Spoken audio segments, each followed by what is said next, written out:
Hey, it's me, MLB. Here is chapter 30 of BNHA Second Generation, and this one is titled Go Deku Go. I know you would, Kiru replied happily. I think Mum is coming, that's about it. Oh, I see. Well, good luck, okay? Ginny said, smiling into the phone. I need to get back to my top secret homework. Ooh, excites. Okay, cool. Laters, Kiru said, hanging up to let Jinsei get back to work. That night, Hiyoko was lounging back on the couch, pen sitting idly between his teeth as his keen eyes scanned each rare find employee card, looking for anyone that either could be involved in the case or could be the next victim. Most of the workers had a clean record.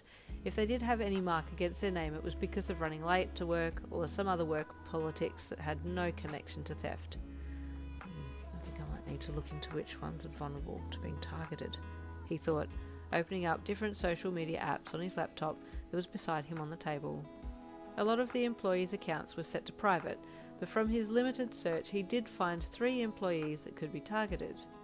2 were females who appeared to like living the high life, constantly showing off new expensive items that they had just bought, and the 3rd was a male, who had lots of pictures of himself outside of a hospital, presumably visiting someone there. I guess I'll run these by the students tomorrow, the winged hero thought as he stretched a little more and looked at the clock. It's not too late, I'll see if I can find out the quirks of the ex-employee that are possible suspects, especially that ex-manager. The next day, everyone was up bright and early, ready for their respective duties, especially Kiru, who had left early to go to school so she could help set up for the hat parade. Good morning, honey. Deku's raspy morning voice greeted his wife as he sleepily wandered into the kitchen, his messy hair looking even more messier than usual as he rubbed the heel of his palm across his freckled cheek and eye. Good morning, sleepy baby, Mrs. Midoriya purred, walking over and wrapping her arms around his middle, smiling up at him adoringly. He returned her smile groggily and bent his head down, kissing her on the top of the head. Where's Kiru? He asked, looking around. She's already gone to school. It's the Hat Parade Festival thing today, and she's on setup, Mrs. Midoriya replied. Oh no, Deku gasped, suddenly wide awake. I need to get there. No, wait. I need to cancel all my appointments first. Sorry, love. I need to go. He stumbled out of his wife's arms and ran back to the bedroom to get changed and then charged towards the front door and off to work. Mrs. Midoriya shook her head as she watched him leave in a flurry and chuckled. Good luck, Izuku, she thought as she went back to tidying up. Kana was the first to arrive in Hiyoko's office that morning, and they shared a greeting kiss before the students arrived. Did you find out much? Hiyoko asked Kana once they had had their little intimate greeting.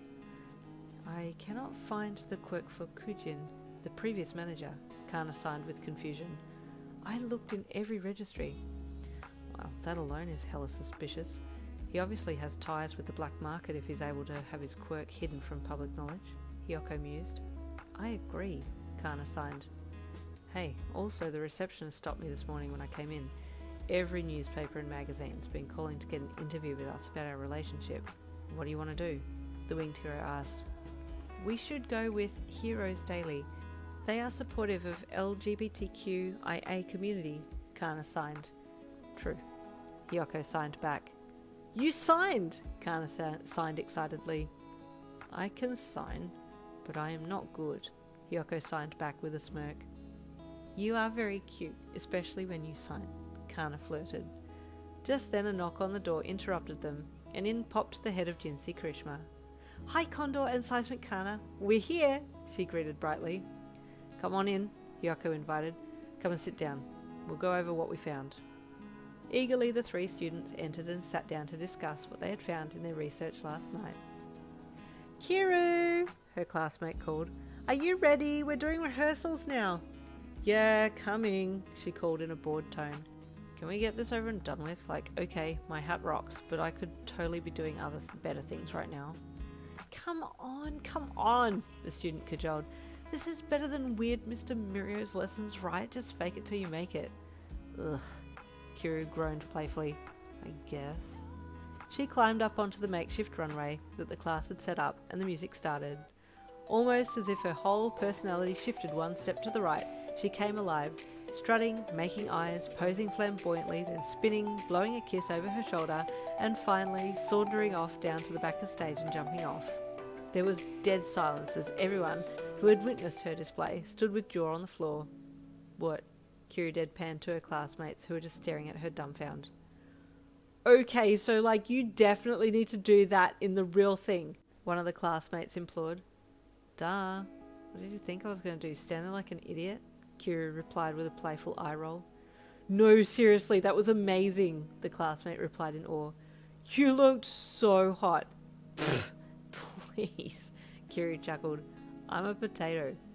I love potatoes though, the classmate replied, half joking, half seriously trying to drop hints.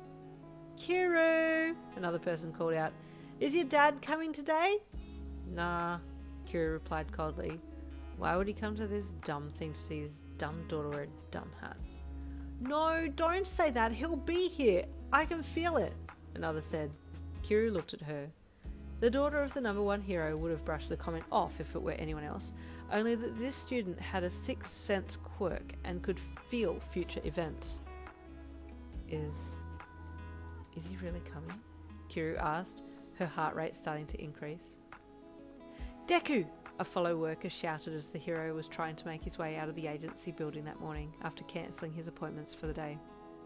Yes? Deku replied nervously, his lingering eye contact on the door, straying back to the worker who had called for him. Could I have a moment? The worker asked. The number one hero hesitated, looking at the front door again, then looking at the time. Okay, what do you need? The hat parade and festival was well underway, and Kiru was on edge. Ever since her classmate had said that her dad would be there, she was all mixed up with emotions. Kiru? Kiru! A classmate called, trying to get her attention as she spaced out a little, looking through the crowd of people from behind the curtains on stage. Oh, what? Sorry? You ready? You're announcing. Damn. Now? Yes, get out there! And that is chapter 30 done and dusted. Stay tuned for chapter 31 coming tomorrow.